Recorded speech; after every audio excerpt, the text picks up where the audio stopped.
Hello friends, இன்றைக்கி breakfast idli, வெங்காயம், தக்காளி சட்னி. இட்லிக்கு 4 கப் புழுங்கலரிசி எடுத்துப்பேன்.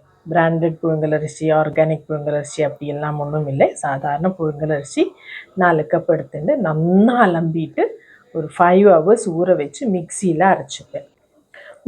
முழு உளுந்து எடுத்துக்கணும்.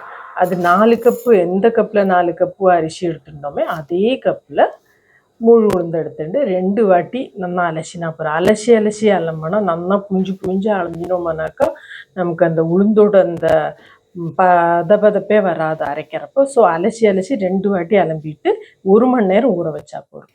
அப்புறம் மிக்சியில் போட்டு அரைச்சி எடுத்துக்கோ. ட்ரை பாத்திரத்தில் மாவு ரெண்டையும் சேர்த்து மிக்ஸ் பண்ணிவிட்டு கல்லுப்பை போட்டு மூடி வச்சோம்னா பெங்களூர் வெதருக்கு இந்த மாதிரி சூப்பராக பொங்கி விடும். நல்ல சில்கி இட்லிஸ் நமக்கு கிடைக்கும். நல்லெண்ணெயை தடவிட்டு தட்டில் மாவை விட்டுட்டு ஸ்டீமில் வச்சு விடலாம்.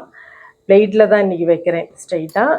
இல்லைனாக்கா துணி போட்டு வச்சோம்னாக்கா சூப்பராக வரும். நல்லா ஷேப்பும் ரவுண்டாக வரும். அப்புறம் அதோட டேஸ்ட்டே தனி. ஏன்னா கீழேருந்து நல்லா அது ஸ்டீம் போகும், மேலேருந்தும் ஸ்டீம் போகும்.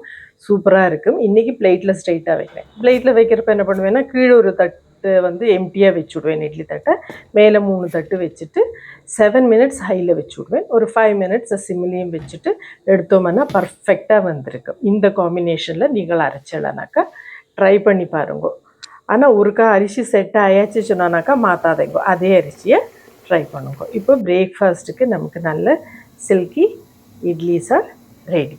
நெக்ஸ்ட்டு சட்னி எப்படி பண்ணுறதுங்கிறது பார்க்கலாம். வெங்காயம் தக்காளி சட்னிக்கு ஒரு பெரிய வெங்காயத்தோடு பாதி வெங்காயத்தை நறுக்கி எடுத்துருக்கேன்.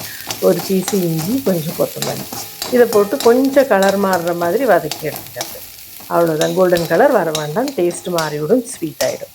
2 சின்ன தக்காளியை போட்டுட்டு அது பாதி குக்கார் வரை எல்லாத்தையுமே சேர்ந்து வறுக்கிறது.